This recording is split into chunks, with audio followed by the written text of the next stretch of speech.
कि सच्चा प्यार कभी स्वार्थी नहीं होता। यह त्याग, समर्पण और साहस की मिसाल है।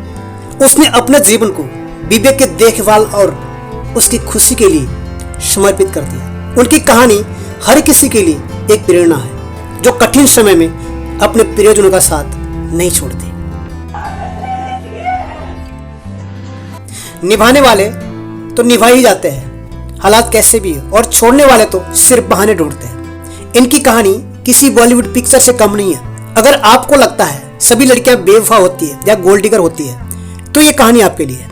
विवेक और सृजना पहली बार साल 2014 में मिलते हैं, दोस्त बनते हैं, हर बार एक दूसरे का बर्थडे सेलिब्रेट करते हैं। प्यार इतना बढ़ जाता है कि दोनों ने शादी करने का फैसला किया। लेकिन उनके प्यार को चुनौती तब मिली जब उनके परिवार वाले इस रिश्ते को नहीं मानता था। लेकिन दोनों ने इस प्रॉब्लम का सामना करने का फैसला किया। वे अपने परिवार को मनाने की कोशिश करते रहे और वे कामयाब भी हुए। कई सालों की मेहनत के बाद सृजना और विवेक की शादी 2020 में नेपाली रीति रिवाज में इनकी शादी हो जाती है। 2020 में विवेक पीएचडी करने के लिए सृजना के साथ अमेरिका चले जाते हैं। 2023 पिछले साल के स्टार्टिंग में विवेक के सर में दर्द होता है, उनको चलने में दिक्कत आती है। सृजना और विवेक एक खुशहाल जीवन जी रहे थे। विवेक एक महत्वाकांक्षी व्यक्ति था और अपने कैरियर में आगे बढ़ रहा था, जबकि सृजना हर वक्त हर कदम पर उसके साथ खड़ी थी। लेकिन अचानक विवेक को बार बार सर दर्द और चक्कर आने की शिकायत हुई। जब डॉक्टर ने जांच किया तो पता चला कि विवेक को 4th स्टेज ब्रेन कैंसर है। ट्यूमर इतना बढ़ जाता है कि मुंह फूल जाता है। सर के बाल विवेक के जाते हैं, पर सृजना अपना बाल भी कटवा लेती है। धक्का तब लगता है जब डॉक्टर कहते हैं कि विवेक के पास सिर्फ 6 महीना है, पर सृजना उम्मीद नहीं छोड़ती। उसने वादा किया कि हर हाल में उसके साथ खड़ी रहेगी और उसके हर जरूरत का ख्याल रखेगी। सृजना ने विवेक के इलाज के लिए सबसे अच्छे डॉक्टरों की तलाश किया। उन्होंने पूरा प्रयास किया विवेक को बचाने के लिए। जितनी भी बचत राशि थी खर्च किया, बहुत सारा कर्ज भी लिया।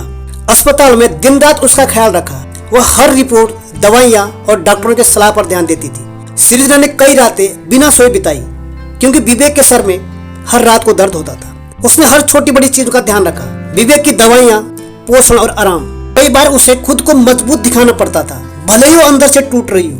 जब विवेक को लगा कि वह इस लड़ाई को नहीं जीत सकता, तब सृजना ने उसे हिम्मत दी और कहा, तुम्हारा साथ मेरे लिए सबसे बड़ा सहारा है। जब तक मैं तुम्हारे साथ हूँ, मैं हर मुश्किलों का सामना कर सकती हूँ। विवेक ने सृजना के प्यार और देखभाल की बदौलत लगभग 1 साल 9 महीने तक इस बीमारी से लड़ाई लड़ी।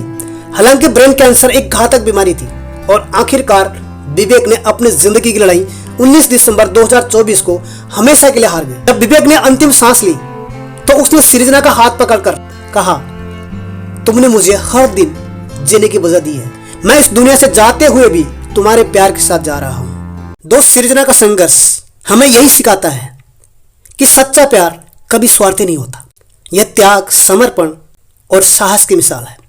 उसने अपने जीवन को विवेक के देखभाल और उसकी खुशी के लिए समर्पित कर दिया। उनकी कहानी हर किसी के लिए एक प्रेरणा है, जो कठिन समय में अपने प्रियजनों का साथ नहीं छोड़ते।